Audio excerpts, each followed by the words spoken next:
All right.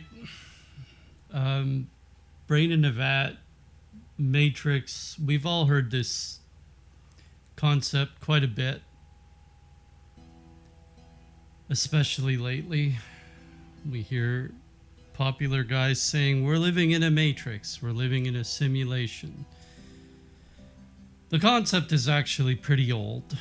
Actually, you could argue that the concept went all the way back to Christ. In a way, it did. So I'll go over the several concepts. One of them is the brain in the vat. This is where the Matrix came from. They were like, okay, what if everyone is just a brain inside of a tub, and it's connected to an environment, to other brains in a tub, and they're all creating like in a central server, and they're all like mingling with the server. You'd never know because the brain is what provides you input for all of your senses. The green dream. This is a concept done by like a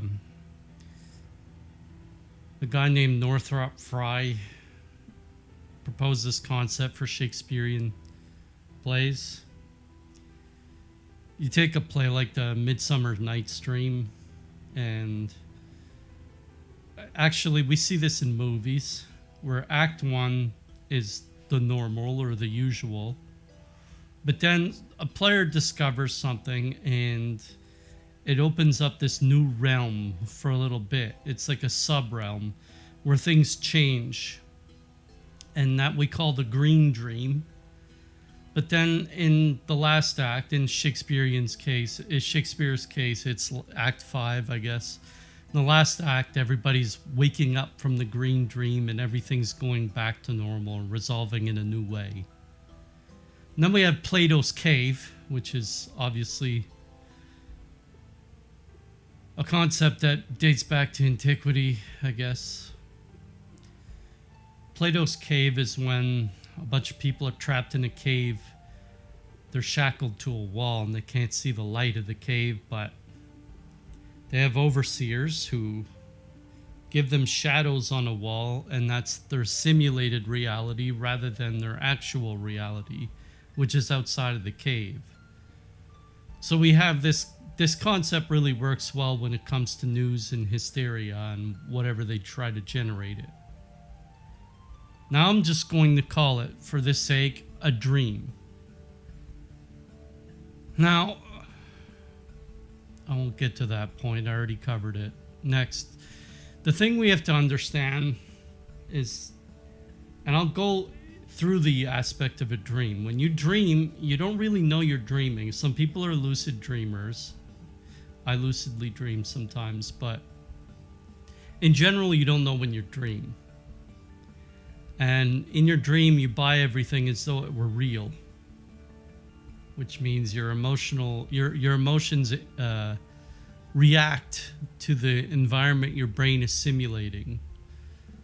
And when you wake up, it's like you exit this lower domain and enter into a larger domain. And this is what we have to understand. Everything is spheres. The highest sphere is the highest heaven, which God alone dwells in. And then in the sphere below is heaven or eternity, the life. And that's beyond our comprehension. People talk about it when they experience near-death experiences. And this realm, and I think St. Augustine called it the realm of the morning, whereas the realm we're in, the cosmos, where all the stars dwell, the Empyrean heaven, this is the realm of the evening. So we're in the evening realm. Okay. Here we get the kings we deserve. Now, let's break this down. We're in the evening realm. However, we're living in a middle realm as humans, between earth and sky, where the rivers are. And we drink fresh water. So we drink river, but we breathe air. So we're in that middle realm. And in that middle realm, we also have our own domains, which we call nations Ultimately, religion is the largest domain. Nations are underneath that, and then it's city-states or just states, and then you get into townships and societies, and then the individual house. Well, while we're in a domain, we get the kings we deserve. Now, a lot of people talk about politics and free speech, and they deify free speech.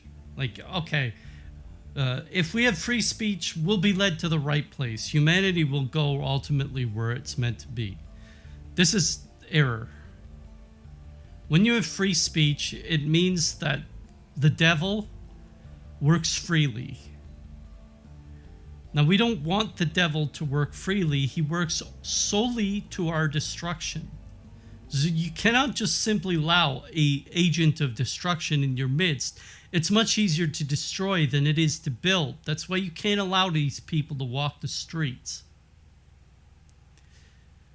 These agents, you can't allow demons to keep going.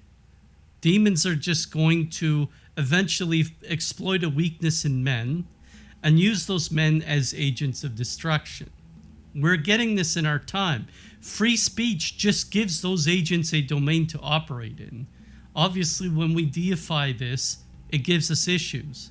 Now, there's a lot of imagination around free speech. It's the same kind of imagination that says there's an economic invisible hand that's just going to fix everything. The imagination around free speech is that, well, if we give everyone a lyceum, the truth will prevail.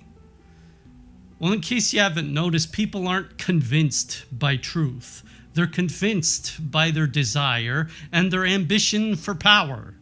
This is what undermines free speech overall. Unfortunately, and you hate to be the bearer of bad news, but that's what it is. A lot of people would say, wow, you said this out of free speech.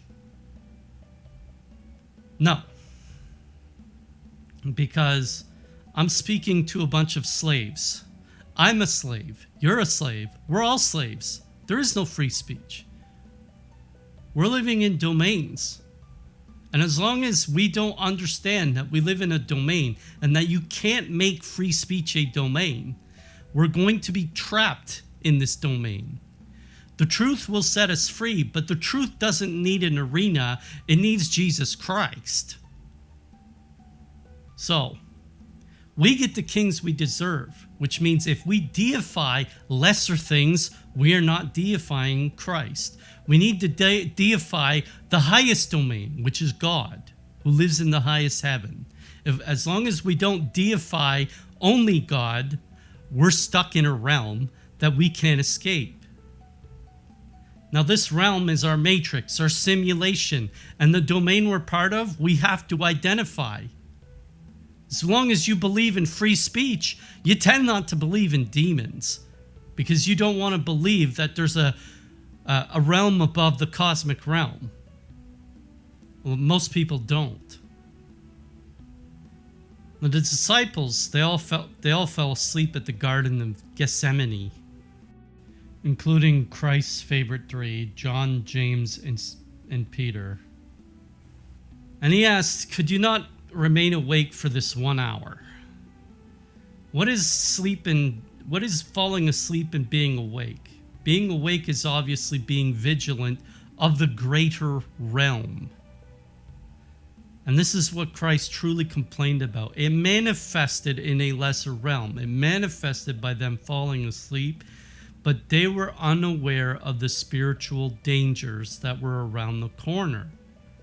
That's why Christ said, when the shepherd will get struck and the sheep will be scattered. The reason why the sheep are scattered is because they're unprepared. The Gospel of John is an excellent foray into this matrix and how we have to negotiate with it. Now, Jesus takes on in John's 5 to 12, the chapters 5 to 12, Jesus takes on the guys who are the captains of this realm. That is the Pharisees. The Pharisees are simulating God to the people, but they're simulating him in the wrong way. God comes and he starts to exact corrections. He's telling them their errors, and they're saying, no, this man can't be God. Instead of arguing against his words, they argue against his character. This man can't be God.